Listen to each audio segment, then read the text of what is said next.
Bienvenidos. Esto es Primera Llamada, Primera.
Esto es Segunda Llamada, Segunda.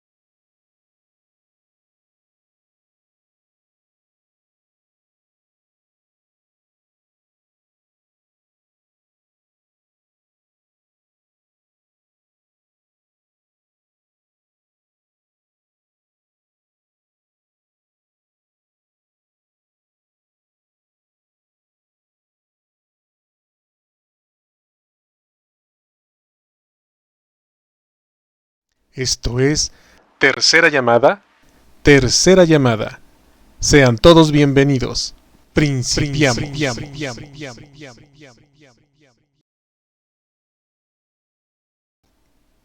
Hola, sean bienvenidos una vez más a una emisión de Miércoles de Chicharrón, aquí en ¿A Poco No? Presentado por Jazmín Deneb y Mario Alberto. ¿A poco no? Comunicación de la ciencia. Conocimiento libre para todos.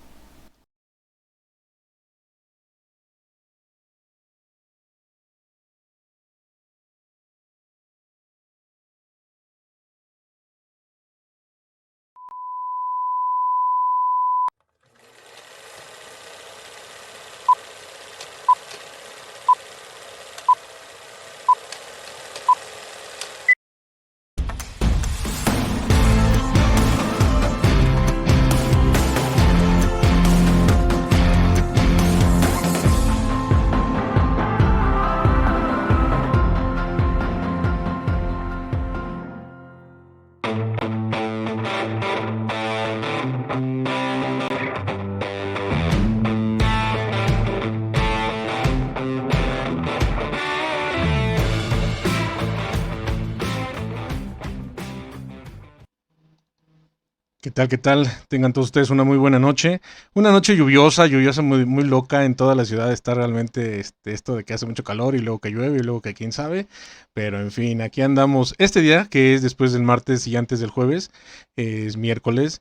Y el día de hoy es miércoles de chicharrón. El miércoles de chicharrón, un programita que ya le voy a decir programa porque siempre he dicho que es webinario, pero me andan diciendo está chido tu programa, está chido su programa. Muchísimas gracias.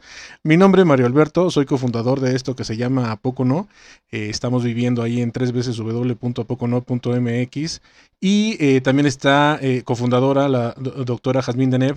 Ahí anda echando el cotorreo. El día de hoy va a estar bastante bueno. Vamos a ver qué va a haber en la página, en lo que es los productos. Tenemos el miércoles de chicharrón. Tenemos un montón de cosas. Visiten la página. La verdad es que está buena. Hay unas cosas hasta que se llama pata de perro. Y quién sabe que dónde andamos. Por todas partes. Total, el miércoles de Chicharrón se trata de un webinario de ciencia. Invitamos a un montón de gente que afortunadamente agradecemos mucho que acepten, válgase. Y pues aquí tenemos, por eso les digo que no está cargada la página. Demonios, odio estas páginas, pero bueno, ni modo. Totalmente en vivísimo, como son las cosas, así que para eso tenemos Ahí va, Luna, güey, ahí va. Miércoles de chicharrón, ¿qué son y con qué se comen los protistas? Ay, caray. Yo ni siquiera sé qué es un protista, eso me saco por ser físico, pero bueno. Nuestra invitada, la maestra en ciencias, Jazmín Aristeo Hernández, nos va a hablar de qué onda con esas cosas. ¿Realmente son micro chiquitas? En una de esas nano, pues pregúntenle, ¿no? Si son tan pequeñas como si fueran nano. Total, no importa. Este, totalmente ambiguísimo, entonces hago nada más un anuncio, entramos un poquito tarde, no pasa nada. Hago nada más un anuncio, reiterando, por supuesto, el nombre de su servidor, que es Mario Alberto Castro, eh, y vamos a poner esta chulada. En conjunto con Ciencias TV, donde Ciencias TV es una página que lleva el buen Efraín, estamos transmitiendo esto que es Miércoles de Chicharrón, que realmente le pertenece a Poco No, y somos una empresa SADCB, somos egresados de la Facultad de Ciencias y tenemos todo el derecho de poder opinar acerca de nuestra facultad y de nuestra universidad. Agradezco el espacio que ustedes están dándonos ahorita para escucharnos. Nosotros, en particular yo, como físico, egresado, insisto, de esta hermosa escuela, eh, tienen una serie de situaciones pues se están presentando ahí en Ciencias TV y en la Facultad de Ciencias, ¿no? Que ha sido desde siempre la UNAM, desde que yo daba 10 centavos la inscripción en la prepa. Entonces, nada más para anunciar que pues si nos gustan apoyar, si gustan apoyar a la página y en particular no solamente a la página, sino a 30,000 profesores de la UNAM o en todos los lugares en donde se presenta esto, que es realmente risible, ¿no? Eh, 40 o 60 pesos la hora que te están pagando por ser profesor, Jazmín. No es su voz la que van a oír ahorita, es solo mía, pero me refiero a que ella sí es docente de ahí. Y pues están sufriendo esto, ¿no? Un ataque de histeria y de gente que gobierna la Facultad de Ciencias que no tiene nada que opinar al respecto. En fin, esto solamente es mi voz. Muchísimas gracias por escucharla. Si gustan, por favor, Ciencias TV ahí en Facebook, apoyar en la causa estaría bastante bueno. Si no, de todas maneras no pasa absolutamente nada. Agradecemos su presencia para esto, efectivamente. ¿Qué son y con qué se comen los protistas? ¿Qué es lo que nos corresponde el día de hoy en este miércoles de Chicharrón? Vámonos, no vamos a vender nada porque me regañan. Cuídense. Chaito, les dejo entonces. Ay, espérense porque me habían movido las cámaras. Ahí está. Chao. Hola, ¿qué tal? Muy buenas noches. Efectivamente, nos encontramos hoy, miércoles 20 de abril, en el miércoles de Chicharrón de A Poco No. Es un gusto tenerlos a todos aquí. Estamos transmitiendo por diferentes páginas de Ciencias TV, por la Más Comunicación y, por supuesto, por la página, la fanpage de A Poco No. Y hoy va a estar con nosotros la maestra en Ciencias y amiga de, bueno, mía, Jasmina Aristeo Hernández. Jazmín, muy buenas noches. Muchísimas gracias por aceptar nuestra invitación reiterativa. Hola, hola, buenas noches a todos. Gracias a ti, Dana, para platicarles acerca del otro mundo de mis pasiones dentro de la biología. Perfecto. Bueno, entonces, como siempre, los invitamos a que dejen sus comentarios, preguntas, saludos, felicitaciones y cualquier detalle que nos quieran contar a través de los diferentes chats de las páginas que les mencionó Mario y las que les acabo de recordar yo, para que se las hagamos llegar a Jazmín al final de su presentación. La dinámica ya la saben, Jazmín nos va a dar una charla sobre estos maravillosos protistas que están en nuestras vidas más de lo que nosotros conocemos. Pero bueno, antes de llegar a esta charla, voy a presentarla. Jazmín Aristeo Hernández es bióloga egresada de la Facultad de Ciencias. Ella realizó su tesis de licenciatura con moluscos marinos del archipiélago de Viajedo, allá por el Pacífico mexicano, y trabajó también como voluntaria de la colección malacológica Doctor Antonio García Cubas, específicamente con micromoluscos, con el objetivo de establecer una colección, o más bien, además de otras actividades que estuvo realizando en la colección. Durante su maestría trabajó con asociaciones de moluscos y protistas en cuerpos de agua epicontinentales, tanto en el estado de Oaxaca como en el estado de Chiapas, y fue cuando descubrió a estos microorganismos y su importancia. Y le empezamos a pedir un poquito de la malacología. Actualmente es profesora de la Facultad de Ciencias. Ella imparte las materias obligatorias de biología de protistas y algas y también la del taller para la carrera de biología, específicamente a moluscos de México.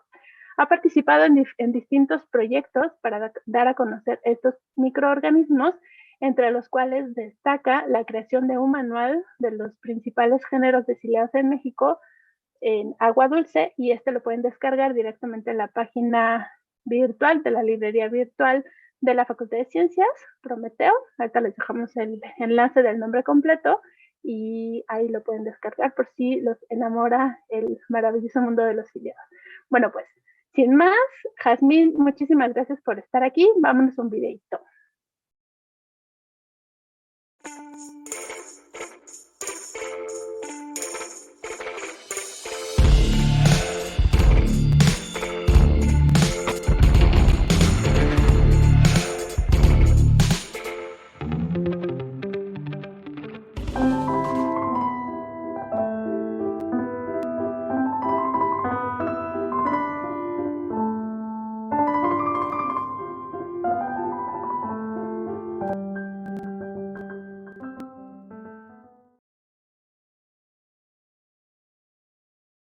Listo, bienvenida Jazmín, muchísimas gracias. Adelante.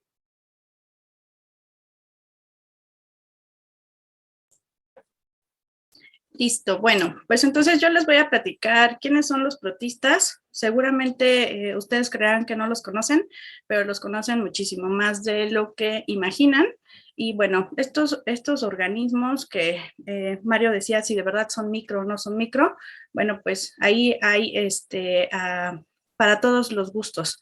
Hay desde las micras hasta llegando a notarse 1 milímetro en unas asociaciones que se le llaman colonias de estos organismos. Entonces, aquí en esta primera diapositiva que les pongo están los morfos, algunos, porque estos organismos son bastante numerosos, pero en cuanto a morfología no los distingue algo en particular.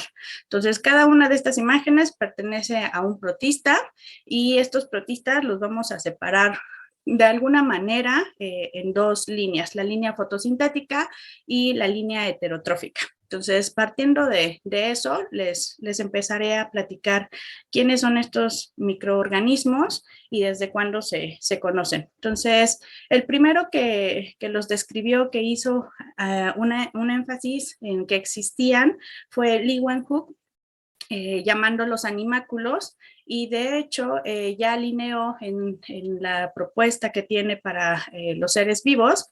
Están algunos géneros como Vorticella, que es un ciliado, y bueno, pues todos ellos pertenecientes al reino protista. ¿Quiénes o cómo es que clasificamos la vida nosotros los biólogos? Les digo que nos encanta meternos en líos, nos encanta querer clasificar, de repente no es tan sencillo, y a estos organismos justo son de los que más se nos complican entender. Pero vamos a tratar de ir viendo qué onda con ellos. Entonces, toda la vida está clasificada en 3 grandes dominios, que es el bacteria, el arquea y eucaria. Y de ahí nos podemos ir a una propuesta que ya es más reciente, en donde no nada más ocupamos las características morfológicas, sino nos ayudamos de herramientas moleculares para presentarles lo que sería una clasificación de todos los eucariontes. Entonces, en todas las formas de vida en el planeta solo hay 2 tipos de células, los procariontes y los eucariontes. Nosotros formamos parte de los eucariontes, y este reino, que es el protista, es uno de la propuesta de Lynn Margulis, que teníamos 5 reinos. Bueno, pues ahí están los protistas, pero les repito, con esta idea de ver a la vida en la parte de los eucariontes, Ad y colaboradores han hecho un esfuerzo para ver qué tanta relación tenemos todos los seres vivos eucariontes. Entonces, ¿qué significa esto de una célula eucarionte? Ya sabemos que la principal diferencia va a ser el que presente un núcleo definido por una membrana y una serie de adquisiciones de esta célula para poder ser más eficiente y tener la diversidad que tenemos al día de hoy de organismos eucariontes.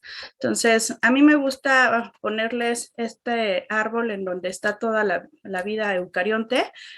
La propuesta de 2008 ya no me gustó tanto porque nos quita las imágenes, que nos ayuda mucho a la parte académica a entender quiénes son los ejemplos de estos organismos, ¿no? Entonces, aquí me voy a regresar. Creo que no está cambiando la diapositiva, pero denme un segundo, ya. Entonces, me voy a regresar a la propuesta de ADI Colaboradores nuevamente, pero del 2012, en donde ustedes pueden ver con dibujitos y con colores y ramas que nos ayudan a entender. Entonces, los protistas, en otra plática que yo les decía, es que estaban hasta en la sopa, y por eso yo en esta les decía, bueno, ¿y con qué se comen? Porque los protistas los vamos a tener en esta representación, en estos grandes supergrupos que se llaman, excepto en Opisthocomta, que ahí estamos nosotros los humanos y los hongos entre algunos ejemplos, ¿no? Pero del resto, en el grupo Amebozoa y en el grupo Excavata y en el grupo Arqueplástida, donde están las plantas, y en el grupo o supergrupo SAR, ahí tenemos algún ejemplo de protistas. Entonces, los protistas, como ven, están relacionados con un montón de otros organismos, y por eso les repito que, pues, con qué se comen, ¿no? Y pueden estar hasta en su sopa. Bueno, pues para continuar y que vean de verdad y me crean que la morfología no va a ser una característica que podamos hacer que engloben o que agrupemos a estos organismos.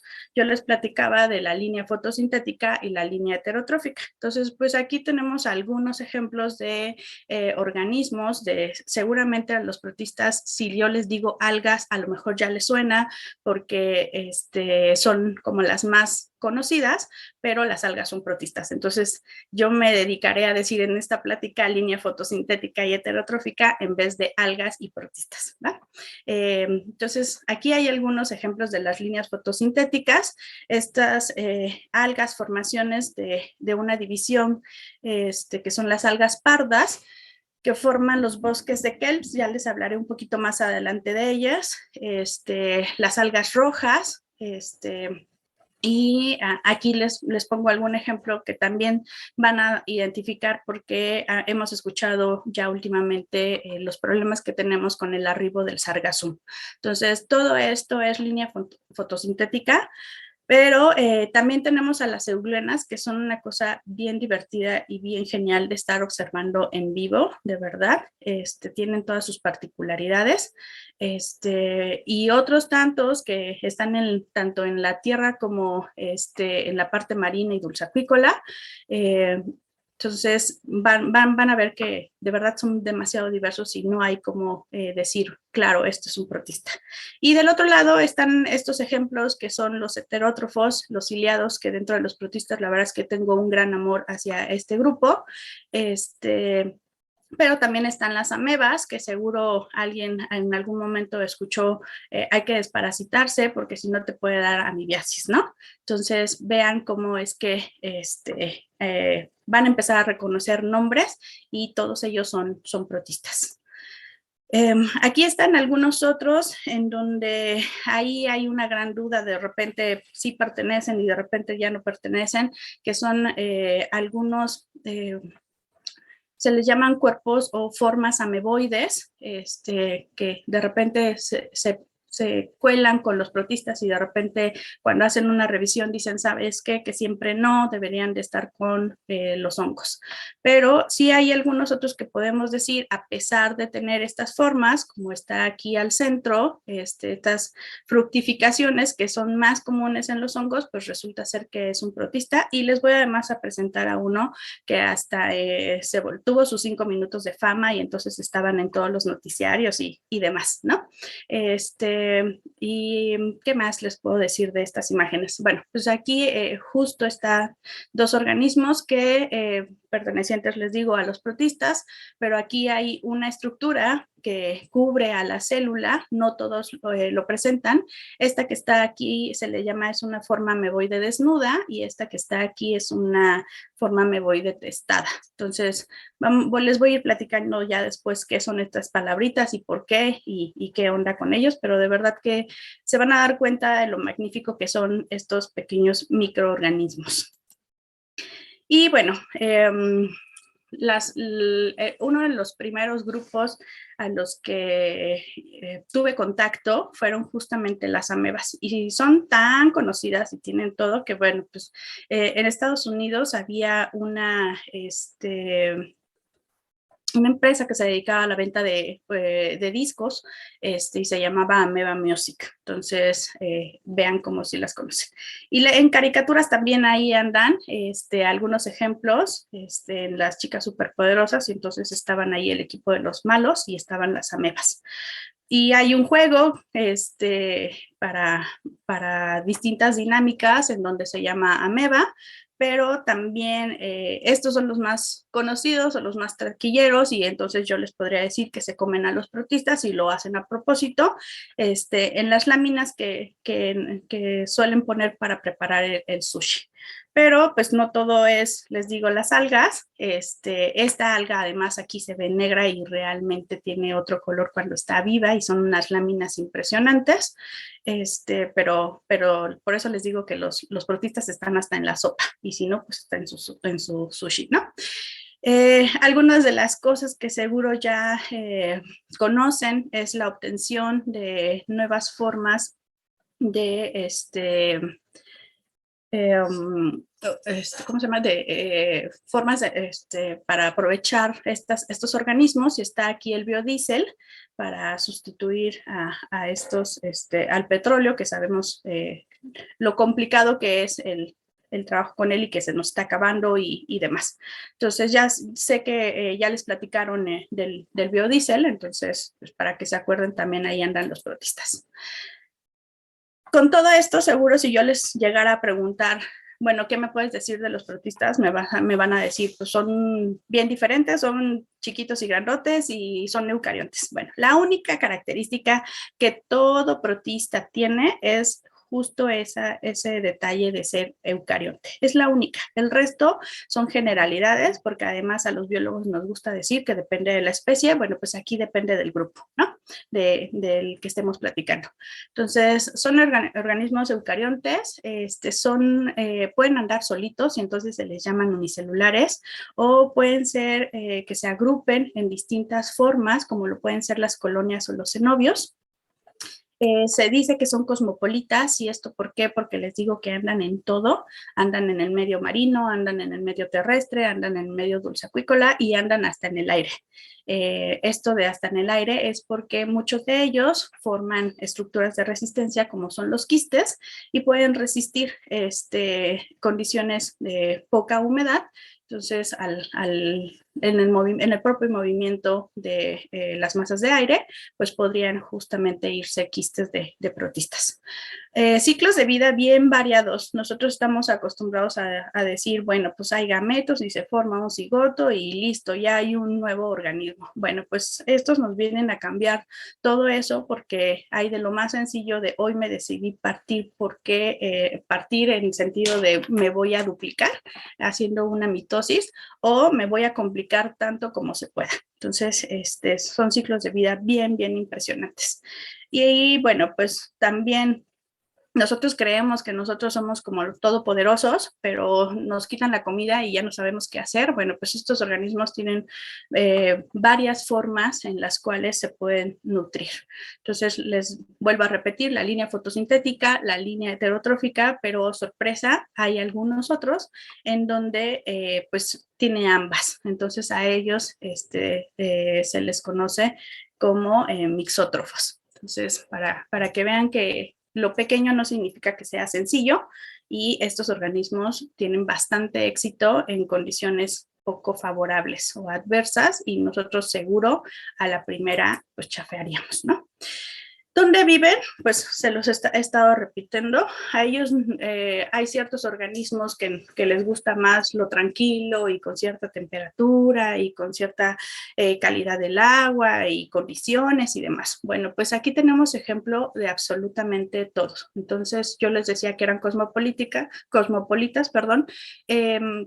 Y son tanto en ambientes lénticos como lóticos. Los ambientes lénticos son todos aquellos cuerpos de agua que se mantienen cerrados, que tienen poca movilidad. Esto es nada más por el viento que pueda haber en el lugar. Y los ambientes lóticos es en donde hay un mayor movimiento, como lo puede ser una cascada o un río, el propio mar en bahías, con todo ese oleaje intempestivo y demás. Entonces, imagínense si no resisten estos organismos. Obviamente no todos viven en todos lugares, pero pues mínimo tenemos ejemplos de los protistas en todos lados. Y bueno, por si fuera poco y dicen, bueno, pues viven en el agua, pues yo les decía que también pueden ser terrestres. Y hay muchos organismos que se adaptaron a condiciones de microhábitats. Microhábitats como lo pueden ser el utilizar la forma de las plantas. Entonces, hay es todo un estudio de este tipo de organismos en donde ocupan a las plantas tanque, que esa particularidad es de que guardan agua entre sus brácteas, ¿no? Entre estas formaciones que tienen aquí en esta imagen que pueden ver. Entonces, como se puede guardar y acumular agua, pues resulta ser que hay organismos que se adaptaron a esas condiciones y ahí viven. Hay algunas otras en donde son endocomensales o pueden ser parásitos. Y de ahí tenemos ejemplos de absolutamente todo. Los tenemos en vertebrados, los tenemos en invertebrados, los tenemos asociados a lo mejor a parte del ciclo de vida de un organismo. Entonces, asociaciones tienen con prácticamente todos. Los ejemplos de animales y de plantas. Y les digo que hay algunos otros que les gusta vivir en el suelo. Entonces, las temporadas más húmedas o las de lluvia, justo ahí esos organismos deciden utilizar ese microhábitat que se forma cuando la temporada de lluvias llega. Y una vez que se termina, bueno, pues estos organismos se enquistan. ¿Por qué tanto éxito de estos organismos? Entonces yo les insistía de la línea fotosintética y ahí están todas las algas, las cuales son capaces de, a través de la fotosíntesis, producir los nutrientes necesarios. Con esa producción de nutrientes y liberación de algunos azúcares y demás, pues también hay otro tipo de asociaciones que un poquito más adelante les voy a mencionar, pero acuérdense, entonces están todos los fotosintéticos que a través de este proceso logran justamente la obtención de nutrientes y su crecimiento. Y está el otro lado de los protistas heterótrofos, en donde resulta ser que ahí va a haber una variedad, pero impresionante. ¿Cómo le hacen estos organismos? Bueno, pues los hay como está aquí el GIF, en donde está un suctor, que es un ciliado, pero este ciliado, en vez de estar como este otro buscando su comida, pues él se queda, encuentra un sustrato, se vuelve sésil, y todos estos, yo les digo que parecen como alfileres, pero bueno, estos tentáculos que tienen aquí están provistos de una capsulita al final. Y esa capsulita lo que hace es deshacer la membrana de otros organismos. Entonces es así, estoy esperando a que llegue mi comida. Llega mi comida, la pico y empiezo a absorber el citoplasma. Esa es una de las cosas que pueden hacer estos úteros. Pero hay otros tantos como el que estamos viendo en el video superior, en donde se alimentan de filamentos de algunas otras algas. Entonces, ya este organismo se nota todo lo que ha comido y son bastante voraces estos protistas. Entonces, a pesar de que ya tenía comida, bueno, pues logró encontrar este filamento y dijo, de aquí soy. Pero hay otros tantos que aprovechan un proceso de invaginación de la membrana y eso puede ser cuando hay una molécula muy grandota, es como si le saliera como un par de bracitos y metieran al interior de la célula su comida y eso se le conoce como fagocitosis. O pequeños poros que llega a haber en la membrana y también ingresan partículas más pequeñas. Y estas extensiones de estos brazos lo podemos ver en esta imagen, que esas son las amebas, y las amebas lo que hacen es que tienen diferenciado su citoplasma. Entonces, tienen unas extensiones que se les llaman pseudópodos, y con ayuda de esos pseudópodos, pues se alimentan. Estos son organismos lentos realmente, las amebas no se mueven tan rápido como lo podemos haber visto en el video al terminar de alimentarse de este ciliado. Entonces, ¿cómo le hacen? Una de las estrategias que tienen es que tienen unas pequeños darditos alrededor de estos pseudópodos que se llaman tricocistos. Y estos tricocistos lo que hacen es como lanzarles darditos a su presa para volverlos más lento. Eso hace que a pesar de que tengan un movimiento muy lento, nuevamente les digo, las amebas pues se puedan alimentar. Entonces es bastante curioso cómo estos organismos, a pesar de estar chiquitos, pues tienen un montón de opciones de alimentación. Entonces, ¿cómo le hacen estos organismos? Porque yo les decía que el suctor es sésil en algún momento, pero resulta ser que hay otros tantos que están ahí en la columna de agua o asociados al fondo de algún cuerpo de agua. ¿Qué es lo que pasa? Estos pseudópodos que yo les decía de las amebas les van a ayudar para muchas cosas. Una de ellas es la alimentación, pero otra es el propio movimiento del organismo. Entonces, en estos videos van a estar observando todas esas estructuras que tienen estos organismos para poderse mover. Entonces, uno de ellos, el que está aquí en este video, es una ameba nuevamente, y aquí se ve la diferenciación de lo que yo les decía de ese citoplasma. El que está muchísimo más transparente y hialino son el exoplasma, y ahí justamente se dan las prolongaciones que se llaman pseudópodos. Entonces, estas amebas, vean cómo es que son bastante lentas, pero les repito, pues sí se mueven. Parece que no, pero sí se mueven. Del otro lado, este video les presento a un ciliado en donde el movimiento se da a través de cilios. Estos cilios son estructuras que les ayudan al movimiento, pero también les ayudan para su alimentación.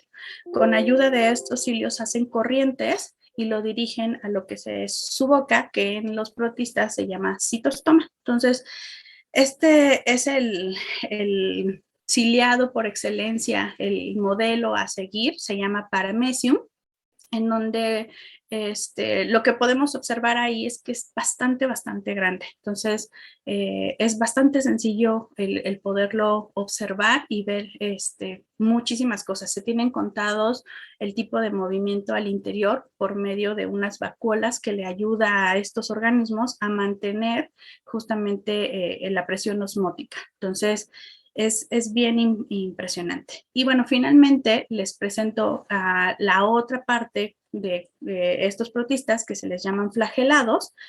Presentan un flagelo, es también una estructura de movimiento. Justo ahorita en el video se alcanza a ver cómo es que se mueven, son muchísimo más largos, y a diferencia de los cilios que presentaba Paramecium, estos son en mayor número en la célula, y además suelen estar en cierta parte de la célula. Si están en cierta región, y el cómo se anclan a este organismo nos ayuda a saber a qué grupo dentro de los flagelados está perteneciendo los organismos que podamos ver. Aquí está justamente otro de los protistas que vamos a ver en los ejemplos de los usos, que era una diatomea, y las euglenas, ¿no? Todos los euglénidos, en donde una cosa chistosa de estos organismos es que presentan una mancha ocular. Esa mancha ocular se ve de color rojizo, y esa mancha ocular la ocupan para ayudarse a percibir variaciones de luz. Entonces, este es un euglénido, y ahí se le alcanza a ver como si tuviera un ojito, pero vean la capacidad que tiene de modificar su membrana. Entonces, parece que está bailando ahí y está haciéndonos una danza, pero es por toda esta estructura de su membrana que le permite ese tipo de movimientos, y ahí se le ve su ojito, ¿no? Esa manchita roja que les digo que es una mancha ocular, para poder percibir esos movimientos de luz. Aquí otros tantos organismos que presentan flagelos, estos son clorofitas del género Cenedesmus, vean cómo son paquetitos ahí de 4 células, como con muchos cuernitos. Entonces, para que vean que sí se mueven, son bien diversos, pero son una chulada estos organismos. Y bueno, entonces, si todo esto no los convence, pues resulta ser que estos organismos tienen chance de hacer varias cosas, ¿no? La fotosíntesis con la línea fotosintética. ¿Y qué pasa entonces con la línea heterotrófica? ¿Cómo es que obtienen su energía? Ustedes vieron que son capaces de ir y buscar su alimento o estar esperando por las modificaciones que hay en su cuerpo para poder alimentarse. Pero bueno, pues dentro de todas esas adquisiciones que yo les decía que se dio en los eucariotes, aparte del cloroplasto para hacer una fotosíntesis, también se obtuvo una mitocondria para poder hacer la respiración y obtención de energía. Entonces, la parte heterotrófica, una de las cosas bien importantes es el tipo de mitocondria que tienen. ¿Por qué? Porque resulta ser que al interior de esta mitocondria, esta formación de cada uno de las laminillas que se hacen en la mitocondria es distinta en los heterótrofos. Entonces, ¿qué es lo que se ha podido observar? Entre más esté intrincado como si fuera nuestro cerebro, entre más curvas y movimientos haya hacia el interior y se vean distintas formas, eso nos está indicando entonces que el organismo es bastante más activo. Entonces, ¿qué les quiero decir con esto? Una ameba, su mitocondria no es igual a la que presenta un ciliado.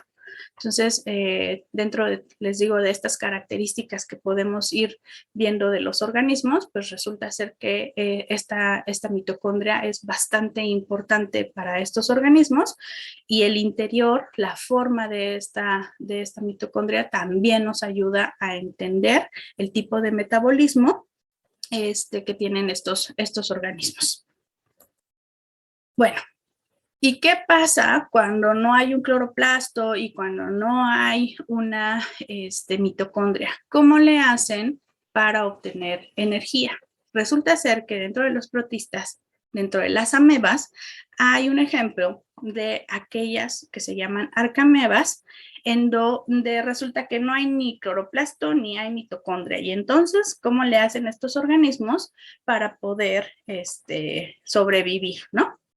Bueno, un ejemplo es de esta arcameba, es Entamovea histolítica. Esta tiene ya particularidades con nosotros los humanos porque puede afectarnos. Pero bueno, estos son organismos que viven en condiciones de poco oxígeno. Entonces, acuérdense que todos los eucariontes aparecieron cuando se dio justamente la modificación en la atmósfera de la Tierra. Entonces, necesitamos oxígeno. ¿Qué hicieron estos organismos? Pues resulta ser que empezaron los estudios y observaban que no había una mitocondria como tal, pero sí había un organelo que se parecía a...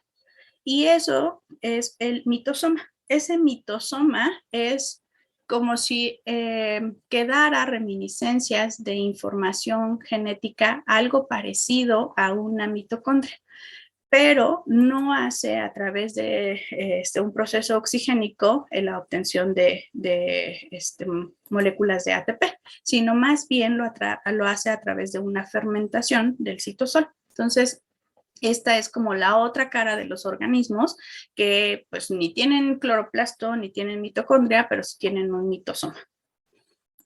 Si esto tampoco les convence para decir qué maravillosos son estos organismos, pues resulta ser que hay otros tantos que decidieron secuestrar los cloroplastos.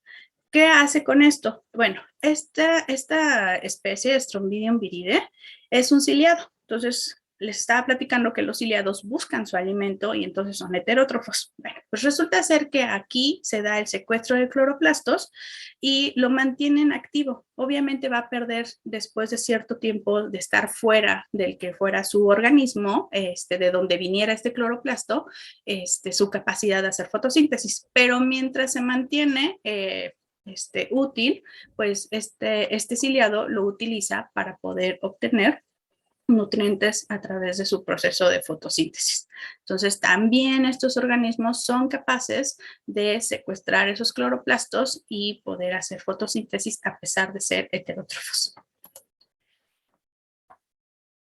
Ya les platicaba que dentro de las características de los protistas era que les gustaba prácticamente a todos andar solitos y ser de vida libre o estar asociados a un sustrato o al fondo. Pero la línea fotosintética es bastante particular porque ellos se organizan de distintas maneras. Hay los unicelulares que andan por la vida haciendo absolutamente todo lo necesario solitos, pero hay los que empiezan a hacer algunas agrupaciones, como lo pueden ser las colonias o como lo pueden ser las formas cocoides. Que estas formas cocoides nos acordamos mucho de los procariontes con las bacterias. Entonces, estos son como algunas de las formas más sencillas. ¿Por qué les digo más sencillas? Porque resulta ser que todo se va complicando con esta línea fotosintética y ahora en vez de andar solitos o a hacer una colonia, pues resulta ser que empiezan a agruparse en una filita. Y esas filitas pueden ser filamentos sencillos o filamentos ramificados o una ramificación falsa o empezar a presentar una estructura que se llaman hormogonios para poder separarse de ese filamento principal y entonces ir más. Es como cuando decidimos salirnos de casa de los papás, bueno, pues ellos también se salen de su filamento principal y forman esta estructura para ir independizarse. Entonces, todas estas formas de filamentos, que les digo, puede ser una sola filita y se le llaman uniseriados, pueden ser que les gusta estar juntitos, pero no en una sola forma, porque en las colonias sí hay comunicación entre las células, y en estos filamentos multiseriados no lo hay, solamente es que me gusta estar juntito a ti, pero nada más, ¿va? No nos vamos a comunicar, no vamos a hacer nada más. Entonces a eso se le llaman filamentos multiseriados. Hay los ramificados, en donde está un eje principal y después empiezan crecimientos en un cambio de plano de esta división que presentaban. Entonces ahí están las ramificadas o las ramificadas falsas. ¿Por qué se le llaman falsas ramificaciones? Pues resulta ser que puede ser que este filamento haya sido interrumpido porque alguien se lo comió o porque resulta ser que se partió el filamento porque ya era tan largo que ya no se sostenía y entonces ahí se da otra vez una formación de un nuevo, de una nueva serie de filita de células. Entonces cuando se da eso se le llaman falsas ramificaciones, ¿no? Y bueno, las hay, aquí se me olvidó ponerles una última en donde hacen láminas en donde seguro cuando ustedes fueron a la playa encontraron estas algas macroscópicas. Entonces esa es otra forma de organización de esta línea fotosintética. Los heterótrofos les gusta estar o solitos o en colonia, no hay más. Eso es como sus principales formas. Los complicados fueron los fotosintéticos. Entonces, ya con todo esto yo les decía, bueno, los ciclos de vida son complejos o son muy sencillos. ¿Por qué les digo eso? Bueno, pues dentro de los protistas hay aquellos que dependiendo de la estación del año es el comportamiento de la población. Entonces, cuando las condiciones no son las mejores, estos organismos dicen, ¿sabes qué? Yo me voy de la columna del agua y me voy al fondo. ¿Y qué pasa ahí? Hacen una forma de quiste, entonces se enquistan. ¿Eso qué significa? Que crean una capa que los cubre, que es dura.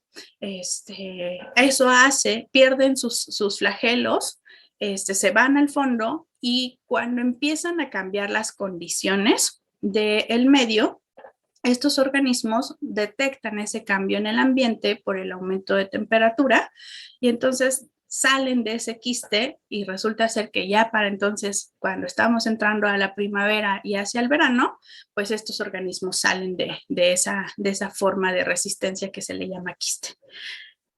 Y entonces cuando salieron, deciden empezarse a dividir mitóticamente y entonces crean un montón de clones de ellos y así se vuelve a restaurar el tamaño de la población.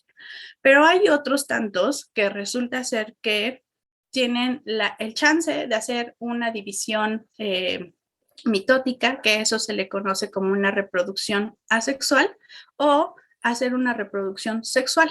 Entonces, ahí se nos complica toda la existencia. Y ahí las culpables les digo que son las algas. Las algas que ya vamos a ver después, otro tipo de aplicaciones que tienen estos organismos, son también las que nos ayudan a entender el paso del medio marino hacia el medio terrestre con las plantas. Entonces, estos organismos fotosintéticos pueden ser tan complicados de yo me divido y formo un clon o sabes que no, yo voy a formar gametos y entonces hay una etapa dentro del ciclo de vida que se llama gametofito, que forman esos gametos y que se da justamente la formación de un cigoto y pues ya nuevamente vamos a tener un nuevo organismo con información diferente porque aquí sí vienen de dos gametos con información que hace una recombinación. Pero lo hay otro en donde también está un esporofito. Entonces, ¿qué pasa con ese esporofito? Pues resulta ser que ahí hacen otro proceso que es la formación de esporas. Entonces, esa formación de esporas también le ayudan a estos organismos para poder colonizar más ambientes, ¿no? Entonces, eso es. Pero resulta ser que si con eso no los convenzo que de verdad son maravillosos y son más listos y más todo que nosotros, muchos otros animales, resulta ser que hay organismos que están de alguna manera sincronizados con lo que son sus hospederos, porque yo les decía que habían parásitos y que hasta el momento en el que su hospedero entra en reproducción o en etapa de reproducción más bien, pues estos organismos se activan para poder realizar también su división.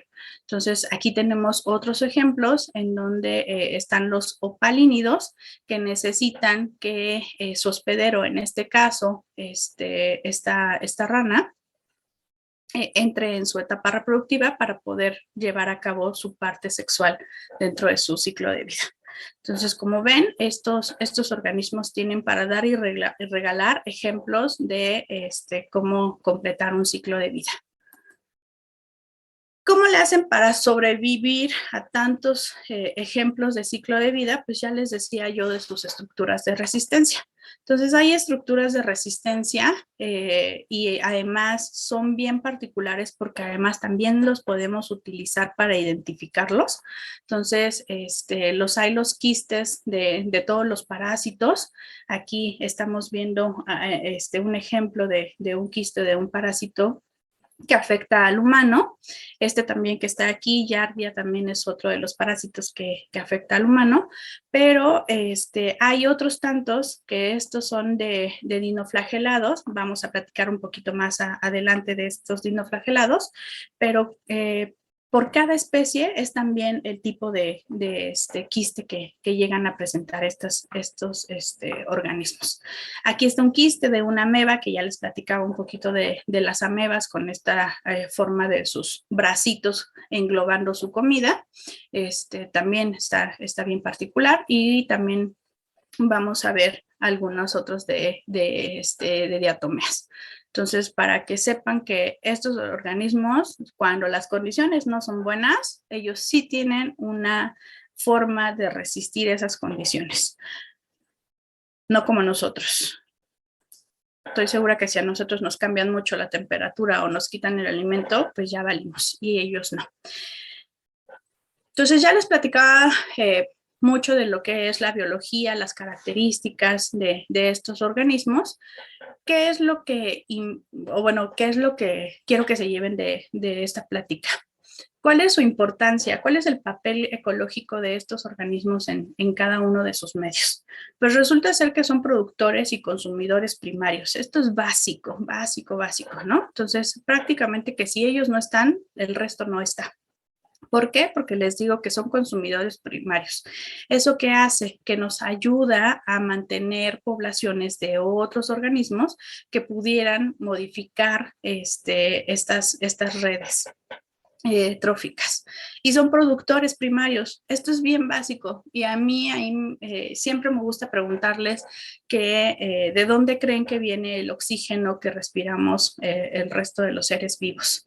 Y muchos me dicen que los bosques y que las selvas y demás. Pues hoy van a aprender que pues no, obviamente sí es cierto eso, pero que no le debemos el estar aquí hoy tanto a las plantas, sino más bien a los protistas.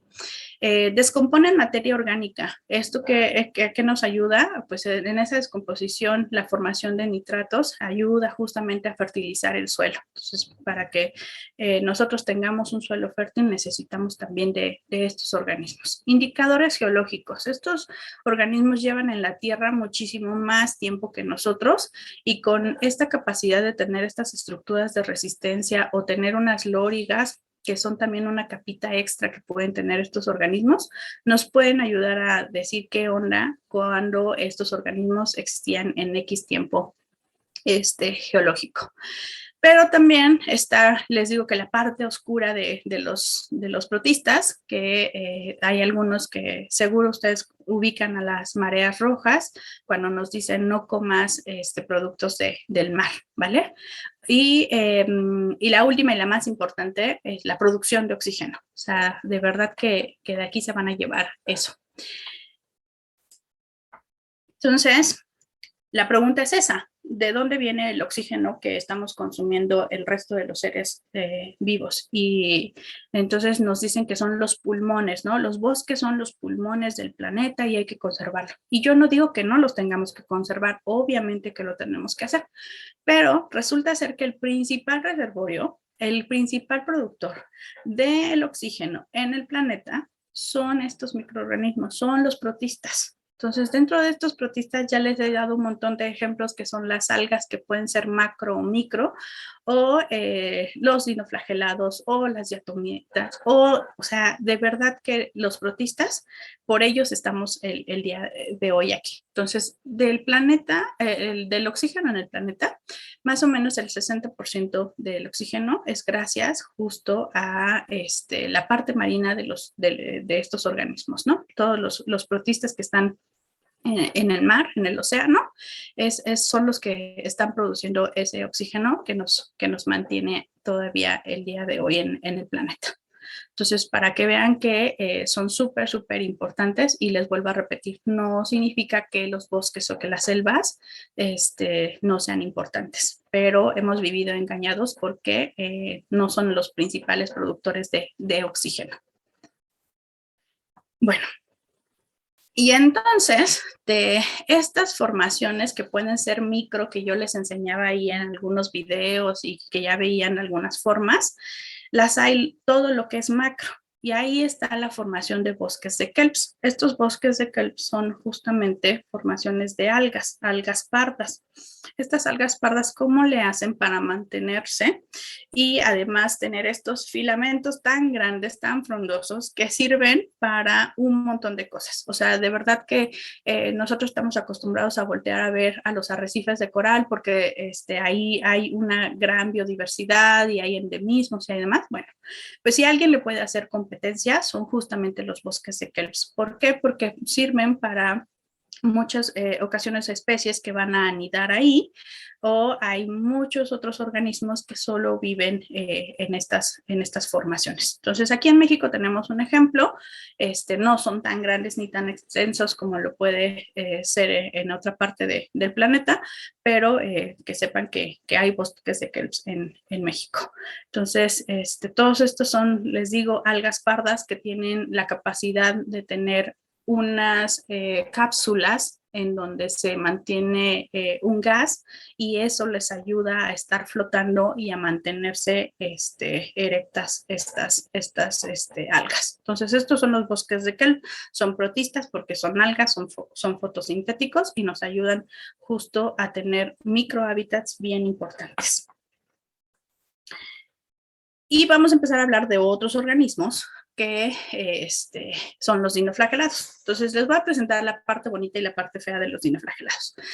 Resulta ser que todo organismo, cuando nos ponen las cosas en bandeja de plata, tienen una reacción. ¿Qué hacen estos organismos? Resulta ser que hay un fenómeno que se llama marea roja y estos son blooms. Blooms, que se le conoce pues a un crecimiento exponencial de las poblaciones. Cuando empieza a subir la temperatura y venimos de un proceso en donde se da una remoción de nutrientes en el mar, a los dinoflagelados les pones todo. Tienes temperatura y tienes, porque justo cuando la temperatura aumenta, eso propicia a que las poblaciones empiezan a crecer. Y además tienes nutrientes, pues ¿qué hacen estos organismos? Pues empiezan a crecer y a crecer, a crecer. Se dividen y se dividen y se dividen, entonces son poblaciones muchísimo más extensas. Las mareas rojas se ven, hay ejemplos en donde desde el espacio se pueden notar porque pueden ser bastante extensas y la duración de cada una de las mareas rojas depende pues justamente de la especie, ¿no? Ahí nos encanta poner esa frase, pues aquí sí, depende de la especie que lo haya provocado, es el tiempo que va a durar esta marea.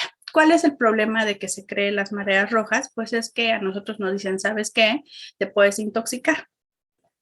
Y te puedes intoxicar, ¿por qué? Pues que resulta ser que cuando estas poblaciones aumentan, llega a un momento de estrés la población y la respuesta es crear toxinas. Esas toxinas, cuando entran en contacto con el oxígeno, da el color rojizo, ¿va? Entonces, pues es ahí donde dicen, oh, por Dios, no hay que comer los mariscos.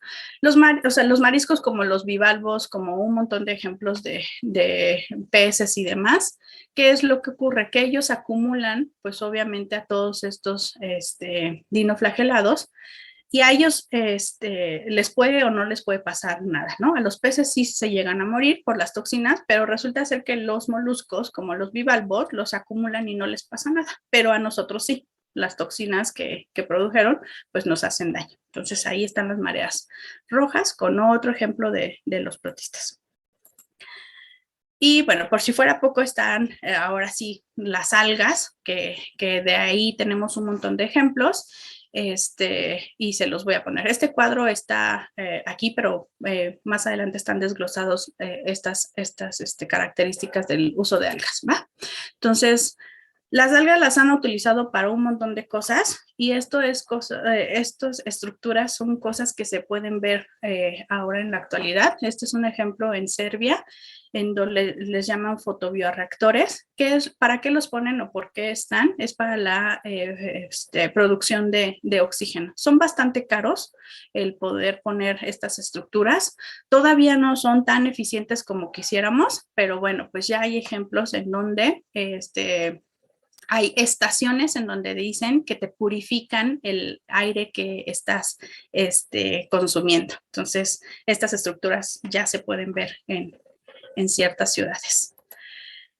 Y bueno, otra cosa que ocupan a las algas, pues resulta ser que si usted tiene problema con aguas residuales, hay un montón de organismos dentro de las algas que consumen justamente parte de esos residuos y hacen que se limpie o que tenga una mejor calidad de agua, ¿no? Entonces, también ahí están el uso de los protistas con las algas.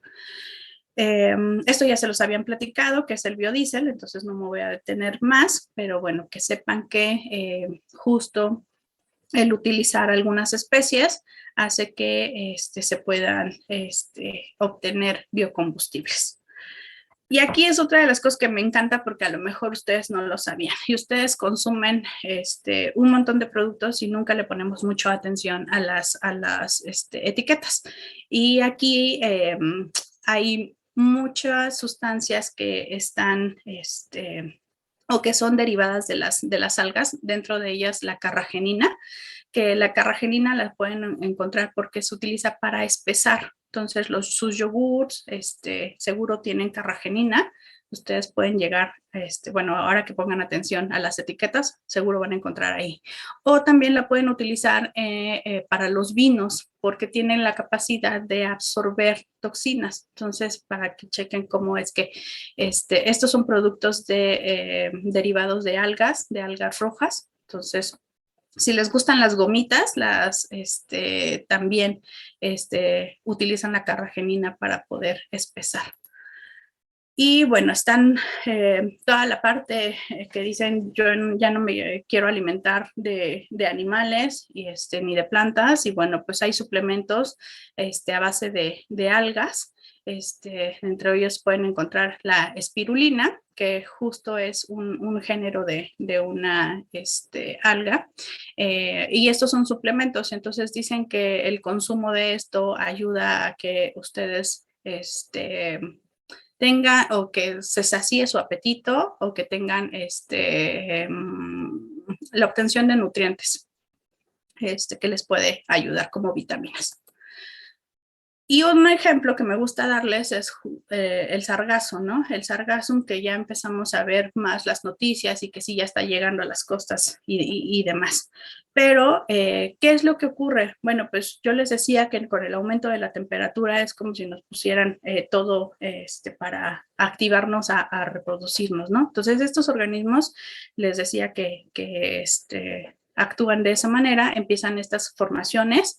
Y lo que estamos provocando es que como hay más materia orgánica, más nutrientes en el mar, pues estos organismos lo aprovechan y por eso las poblaciones cada vez son más grandes y pues llegan más grandes sargassum a las playas. Pero que sepan que ya han estado viendo utilizar estos desechos de las algas para poder formar tabiques y hacer construcciones, o también para la formación de algunos utensilios como pueden ser plásticos, como pueden ser libretas. Entonces, hasta tenis hay hechos la suela a base del sargazo. Entonces, para que vean. Por si fuera poco, yo les decía que si tienen problemas con las aguas residuales, ocupen a las algas. Bueno, pues también pueden ocupar a los otros protistas. Los otros protistas que nos van a indicar y se utilizan como bioindicadores la calidad del agua. Y ahí me gustaría nada más que se acuerden que calidad del agua no significa ser potable. La calidad del agua se va a medir de acuerdo a lo que en el plan que estemos hablando, ¿no? Entonces, la calidad del agua a lo mejor es para riego y entonces no es la misma que nosotros conocemos para consumo humano. Y ahí hay muchos protistas, como lo pueden ser los ciliados, que cuando están presentes en las cuando están presentes en las aguas, nos están indicando la calidad del agua. ¿Por qué? Porque hay organismos que les gusta que el agua esté puerca, llena de nutrientes y de todo, y no me importa, voy a estar ahí. O los que no les gusta un agua sucia, en donde no tiene que haber tantas cantidades de nutrientes ni de materia orgánica, porque si no, no están. Entonces, la presencia de estos organismos nos indica eso. Otro tanto son los foraminíferos, que también son protistas, y resulta ser que aquí hay ejemplos en donde un cambio de temperatura se ve reflejado en la formación de sus testas, que son también estructuras que están cubriendo a la célula. Entonces, resulta ser que de manera normal este foraminífero crece en sentido de las manecillas del reloj, pero si le cambian la temperatura, hay un descenso, pues que creen que lo cambia. Entonces, gira hacia el otro lado. Y cuando hay poco oxígeno, estos organismos deforman estas testas. Entonces, otro ejemplo de cómo utilizar a los protistas como bioindicadores. Y esto seguramente a ustedes les va a llamar la atención, porque los dinoflagelados también son capaces de hacer otra cosa aparte de las mareas rojas. Y esos son destellos de luz. El destello de luz, conocido como bioluminiscencia, y que también aquí me gustaría que se lleven que esta producción de luz es justo el mecanismo de defensa que tienen estos organismos cuando nosotros con el movimiento mecánico hacemos que se dispare un par de proteínas, una enzima y una proteína, que es la luciferina y la luciferasa, y por eso tenemos este destello de luz. Entonces, también ahora llaman mucho la atención y hay tours y demás para poder ver este proceso, pero es un proceso natural de estos protistas. No son los únicos, yo sé que hay muchos otros ejemplos dentro de los animales, pero para que se acuerden, esta bioluminiscencia también la pueden hacer los protistas. Y bueno, por si fuera poco, resulta ser que hay asociaciones con moluscos como las tridacnas, que son estos bivalvos enormes, que con estos tamaños necesitan alimentarse de grandes cantidades y no necesariamente hay disponible a la hora de filtrarlo. Y entonces, ¿qué hacen? Pues tener asociaciones con los dinoflagelados, y los dinoflagelados le ayudan a aportarles los azúcares resultantes de su fotosíntesis. Entonces también ahí están los protistas. Y otro ejemplo son las diatomeas, que aquí estas diatomeas, su capsulita que engloba la célula está hecha de sílice, y entonces ese sílice es aprovechado. Aquí esta imagen, toda esta capa que se ve aquí son diatomeas, y estos las pulverizan y las venden como tierra de diatomeas, y eso lo utilizan para fertilizar. Entonces también había ahí como una leyenda que si ponías esta tierra, hacías que las hormigas no se acercaran. Esto no es cierto, pero bueno, también es otro de los usos que dicen que pueden utilizar. Y bueno, ya rapidísimo, el lado oscuro de los protistas son todos aquellos organismos heterótrofos que tienen una importancia médica. ¿Por qué? Porque son causantes de enfermedades que pueden afectar a los humanos. De entre ellos, seguro ustedes han escuchado de las amebas, que te puede dar amebiasis, o han escuchado el mal de Chagas, o también han escuchado a la malaria, o también han escuchado a Giardia. Entonces, cada una de estas enfermedades está justamente un protista metido ahí. Entonces, por eso les digo que es el lado oscuro de los protistas. Después de hablarle tantas maravillas de tantos usos, pues resulta ser que esta importancia médica también la tenemos que mencionar. Entonces, uno de los ejemplos es la malaria, en donde sabemos que por eso hay muchas campañas en donde nos dicen que no propiciemos estas aguas estancadas para que estos mosquitos se puedan reproducir, y estos mosquitos son el vector para justamente llevar a Plasmodium, que es el género del protista que causa la malaria. Entonces, acuérdense que no todos los mosquitos llevan a Plasmodium, entonces, no se preocupen, pero cuídense siempre. Y hay otros en donde nos dicen que tengamos cuidado con nuestras mascotas, porque hay una enfermedad que se llama toxoplasmosis. Está propiciado por un protista que se llama Toxoplasma gondii, y puede estar en las heces de los gatos. Entonces, el gato es también un vector. Entonces, lo único que siempre nos dicen, pues, es que hagamos una limpieza correcta de nuestras mascotas, ¿no? Este organismo, ahí sí hay un dato en donde hay que tener cuidado en el caso de las mujeres embarazadas, porque si llegan a ser contagiadas por toxoplasma, eso puede afectar al feto. Entonces, pues sí hay unas que son controladas, y hay algunas otras que la verdad es que más bien es ese de lávese las manos antes y después de ir al baño y cosa bien sus alimentos, ayuda para que todos estos organismos no ingresen a nuestro cuerpo. Y bueno, ya para finalizarles, después de todo este choro de los protistas, pues según la escala de Giardia, ¿cómo se sienten hoy? Este es un protista en donde estas caritas que nos están haciendo es bien chistoso, porque es por la forma de la célula. Esto que está aquí que parecen los ojitos son núcleos, estos son organismos multinucleados, entonces por eso nos presentan todos estos estados de ánimo. Entonces, este es un protista, Giardia causa una enfermedad, pero bueno, en la escala de Giardia, ¿cómo se sienten a esta hora del día? Y ya nada más con esto termino. Hay un protista que les dije que llegó a sus 5 minutos de fama, porque resulta ser que empezaron a ver este crecimiento, que creían que era un hongo, pero ahorita lo tienen más asociado a un protista, y han puesto pruebas a este organismo. Entonces le ponen un par de granos y este organismo es capaz de buscar el camino para llegar de un grano al otro. O de consumir lo que sea que les pongan, a veces les ponen a los extremos y ven cómo es que entonces dicen que tiene de alguna manera cierta inteligencia, y un crecimiento bastante rápido.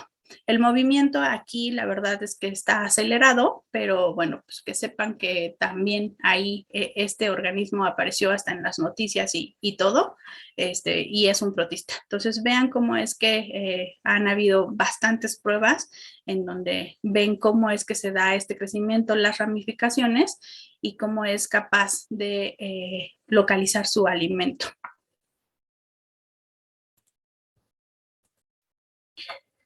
Y entonces, por si fuera poco, recuerden, los protistas nos dieron origen a las plantas, dieron origen a los animales, dieron origen a los hongos.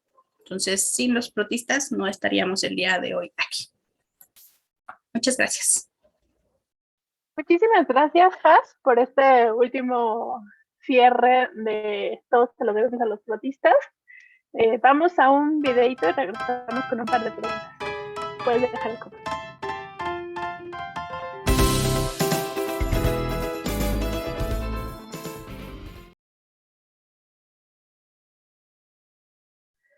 Pues muchísimas gracias a todos los que están con nosotros. La verdad es que estuvo muy interesante la charla que nos estuvo diciendo Jazmín. Saludos a Said, que nos está viendo desde Zacatecas, a Juan Aguilar, a Genaro, que está desde Texcoco, a Jesús Reséndiz, que está desde justo el complejo deportivo, ahí en La Joya, en Lázaro Cárdenas, a Josué Vega desde Nueva Laredo. La verdad es que ahorita se andan por todos lados.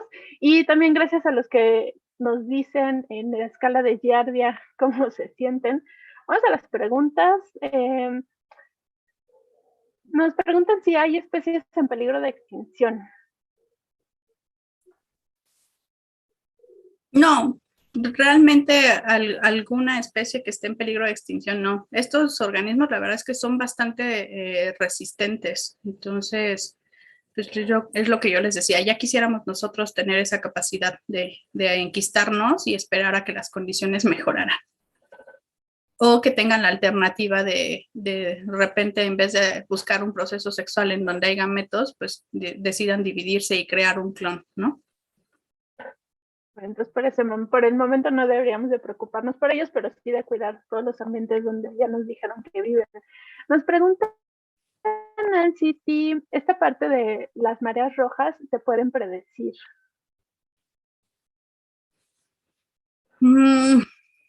Hay lugares en los que no es que se sepa, bueno, no es que se puedan predecir o no, sino más bien es que ya saben que hay una temporada del año en donde es más fácil que se den las mareas rojas. Entonces eso sí está bien determinado. Es como un periodo en donde ya se dio, les digo, la remoción a través del movimiento de las masas con las corrientes y el aumento de la temperatura. Entonces saben que se pueden dar las mareas rojas. De todos modos, las anuncian, bueno, ya que están aquí, pues siempre las anuncian en la televisión, ¿no? Entonces, generalmente le dan muchísima difusión en televisión y en radio, entonces no comprar los alimentos que Has nos mencionó. Oye, nos están preguntando también, Xochitl, que si nos estabas hablando de los fotobioreactores y nos preguntan que si en México existen o si existe algo parecido. Sí hay un proyecto en la Facultad de Química en donde justo lo quieren hacer a gran escala, pero es muy caro, o sea, es de verdad excesivamente caro porque todavía no se logra hacer como toda la infraestructura que baje los precios. Entonces, sí hay estudios en México, pero todavía no tenemos algo muchísimo más grande como estos fotoreactores en donde les purifican su aire. Está súper bien. De todos modos, nos invitamos a seguir el miércoles de Chicharrón, en donde estuvo el doctor Ulises, que nos habló justo de lo que comentaste en tu charla, ¿no? Sobre los bioreactores y un poco de la parte de biodiesel, y también ahí ya podíamos ampliar un poquito más. En lo que cargo la página para ver si hay nuevas preguntas, me gustaría ir adelantándote con la última pregunta. ¿Hay algún comentario extra con el cual quisieras que nos fuéramos, algo que no deberíamos de olvidar? Ya nos hiciste uno al final, pero no sé si tengas otro o quieras recargar ese, en lo que hago que mi Facebook recargue. Sí, bueno, pues es lo que les decía, a los protistas nos los comemos, a veces nos los comemos de manera consciente y a veces lo hacemos de manera inconsciente. Cuando lo hacemos de manera inconsciente, la verdad es que sí tenemos bastantes enfermedades que nos pueden afectar, pero pues todo tiene que ver con desde niños que nos dicen lávate las manos y tus alimentos cócelos bien y las frutas y verduras se lavan y demás, lo podríamos evitar. Entonces a los protistas seguro los conocían, no sabían que eran protistas, pero pues ahí tenemos ejemplos de. Y pues sí, la única cosa que engloba a todos los protistas es que es un eucariote. Del resto, ya vieron que tienen para dar y regalar ejemplos. Sí, son bastante diversos. Oye, la antes de irnos a dormir, dependiendo de lo que quieran hacer, Tornativo dice que, por ejemplo, en Chapultepec hay veces que el agua está verde, ¿no? Que si eso se debe a algún tipo de protista. Sí puede ser, pero normalmente en prácticamente todos los cuerpos de agua en la Ciudad de México, ahí más bien son cianobacterias, que esas son bien curiosas también. Creo que ya en algún momento se los platicaron, pero son las responsables del cambio en la atmósfera, ¿no? Fueron las primeras en expulsar oxígeno y ese cambio. Entonces esas cianobacterias también son bastante curiosas y normalmente son las que hacen esas capas verdes que de repente desaparece el resto ya no podemos ver cómo hacia el fondo, ¿no? Pero también hay clorofitas que llegan a hacer eso. Entonces sí pueden ser protistas, pero normalmente son cianobacterias. Perfecto, muchísimas gracias por la aclaración. Y a mí me gustaría cerrar este no programa diciendo recalcando lo que dijo la maestra en ciencias Jazmín Aristo, no toda el agua transparente es agua potable y no siempre hay que seguir las normas, ¿no? Y tampoco no todas las aguas verdes son malas. Jazmín, muchísimas gracias por habernos acompañado en este miércoles de Chicharrón. Desaparecí, pero ya regresé. Muchas gracias a todos los que estuvieron con nosotros, viéndonos a través de las diferentes páginas de Ciencias TV, La Más Comunicación y, por supuesto, ¿A Poco No? Nos vemos la siguiente semana con otra charla sobre ciencia. Buenas noches a todos y disfruten a los protistas.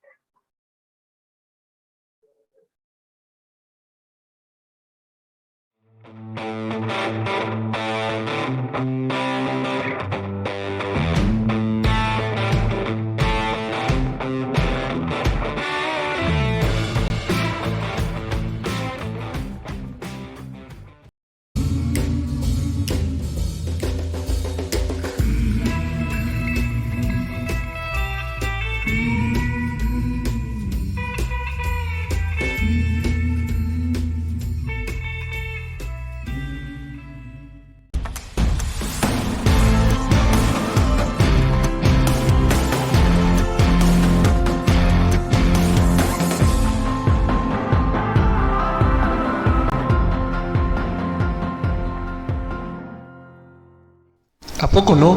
Comunicación de la ciencia. Conocimiento libre para todos.